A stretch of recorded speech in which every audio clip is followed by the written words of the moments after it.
बार फिर से मैं आप सभी के सामने उपस्थित हूँ बेहद महत्वपूर्ण टॉपिक के साथ। और आज हम बात करने वाले हैं डिजिटल अधिकार को मौलिक अधिकार के रूप में यहाँ पर शामिल किया गया है, यानी कि मौलिक अधिकार में आपका एक और अधिकार जुड़ गया है, वो है आपका डिजिटल अधिकार। तो चलिए इसी के बारे में समझ लेते हैं कि कैसे मौलिक अधिकार में डिजिटल अधिकार को जोड़ा गया और क्यों ये मुद्दा इतना ज्यादा महत्वपूर्ण हो जाता है और कहाँ से इसकी शुरुआत हुई कि भाई जो डिजिटल अधिकार है वो बहुत ही ज्यादा इंपॉर्टेंट है।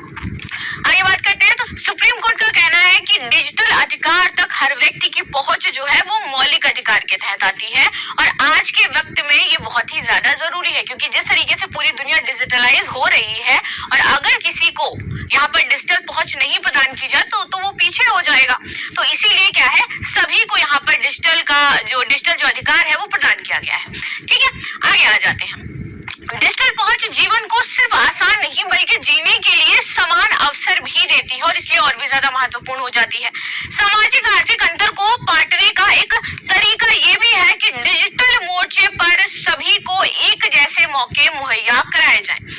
आर्टिकल 21 का जिक्र, दो एसिड सर्वाइवर्स की वजह से ये मुद्दा अहम बन गया। ठीक है, इसमें एक सर्वाइवर की आंख नहीं झपकती है और एक पूरी तरीके से नेत्रहीन हो जाती है।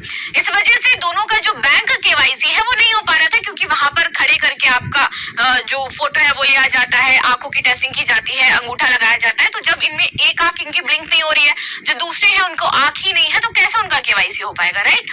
दोनों ने याचिका दायर करी, केवाईसी नियमों में बदलाव की मांग करी कि अगर हमारे साथ ऐसी दिक्कत है तो क्या हम अधिकारी नहीं है कि हमारा केवाईसी करवाया जाए, हमें भी जो डिजिटल पहुंच है वो प्रदान की जाए, ये हमारा भी अधिकार है।